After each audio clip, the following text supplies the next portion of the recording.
GST పేరిట లక్షల కోట్లు దండుకొని పేద ప్రజలు ఇబ్బంది చేసిన భాజపా ఎన్నికల్లో మళ్ళా మతాన్ని అడ్డు పెట్టుకుని గెలవడానికి త్రేతాయుగంలో శ్రీరాముడు మనందరికీ ఆదర్శమూర్తి ఆదర్శప్రాయము. శ్రీరాముడి రాజ్యం సుభిక్షంగా ఉండాలని మన తాత ముత్తాత నుంచి శ్రీరాముడి పట్టాభిషేకం చేసుకుంటాం, కళ్యాణాలు జరుపుకుంటాం, రాముడిని ఆదర్శమూర్తిగా రాముడి ఆశీస్సులను కోరుకుంటాం. అసలు బీజేపీ పుట్టింది ఎప్పుడు ఈ దేశంలో? 70 ఏళ్ల క్రితం, 68 ఏళ్ల క్రితం. మీకు శ్రీరాముడికి ఏమనుబంధం అంటున్నా? అసలు భారతీయ జనతా పార్టీ ఇంకొకటి కూడా నేను అనేక సందర్భాలు చెప్పిన, అక్షంతలు ఈరోజు మన గ్రామాన వచ్చినాయని అడుగుతారు భారతీయ జనతా పార్టీ. అసలు అక్షింతలు అనేవి ఎప్పుడు ఇస్తారు? రాముడి పాదాల దగ్గర కానీ ఏ దేవుడి పాదాల దగ్గర కానీ రాముడి దేవాలయం ప్రతిష్ట అయినాక ఇస్తారా, ముందు ఇస్తారా? కళ్యాణం అయినాక అక్షింతలు ఇస్తారా, కళ్యాణం కంటే ముందు ఇస్తారా? మరి మీకు అక్షింతలు ఏ రోజు వచ్చినాయి? ఎప్పుడు శ్రీరాముడి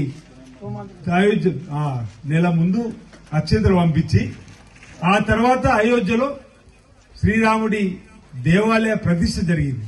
ప్రతిష్ట జరిగిన తర్వాత అక్కడ శ్రీరాముడి పాదాల దగ్గర అక్షింతలు ఉండి పంపించినంటే మనని క్షేమంగా ఉన్నట్టు. కేవలం వాళ్ళ ఎన్నికలలో లబ్ధి పొందడానికి కోసం చేసేటువంటి డ్రామా ఇది. దయచేసి మనందరూ కూడా ప్రజలకు చెప్పాలంటున్నాం.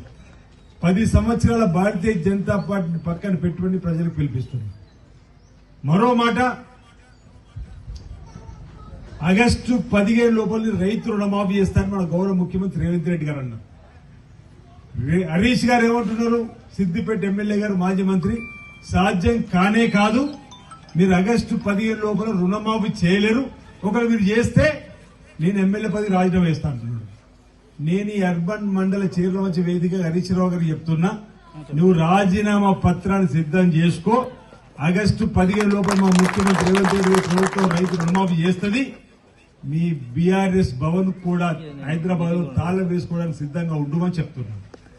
అసలు హరీష్ రావు మాట్లాడితే చిత్రం అనిపిస్తుంది. రైతు రుణమాఫీ కావద్దని కోరుకుంటున్నాను. నేను అదే ఆగస్టు 15 మనం ఇస్తామంటున్నాం. నీకు సాధ్యం కానే కాదంటే రైతులకు రుణమాఫీ ఇవ్వమన్నట్ట. మీరు అన్నట్టు ఆయనకు ఓటు వేయద్దు, అది కాదు అనేది ఏది ఉందో అది మనం ఓటు డబ్బాలు గౌరవించాలి. ఏమనంటే కాంగ్రెస్ వచ్చింది, కరువు వచ్చింది అంటారు. అసలు బుద్ధున్న వీళ్ళకని అడిగినాం అనేక సార్లు. వాళ్ళ పరిపాలనలో కరువు వచ్చింది, వాళ్ళ పరిపాలనలో ఇబ్బందికరమైన వాతావరణం వచ్చింది, వాళ్ళ పరిపాలనలో మేడిగడ్డ ఏమైంది, వీటన్నింటి కూడా మనం చెప్పాల్సిన అవసరం ఉందని చెప్తున్నాం. ఈరోజు ఇంతకుముందు పద్మ మాట్లాడింది. కేటీఆర్ గాని ఇక్కడ ఉన్న గతంలో ఎమ్మెల్యేలు గాని పేర్లు చెప్పడానికి కూడా ఇష్టం అనిపిస్తలేదు.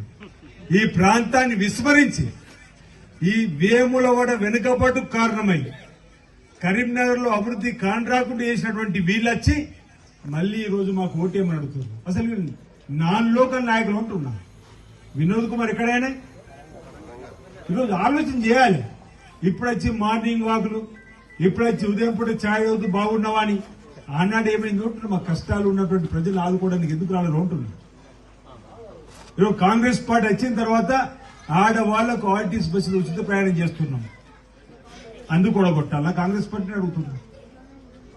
అన్నాడు కాంగ్రెస్ పార్టీని అధికారులు తీసుకొస్తే మొదటి సంతకం రైతులకు ఉచిత కరెంట్ అన్నాం. ఇచ్చినామా లేదు ఉచిత కరెంట్?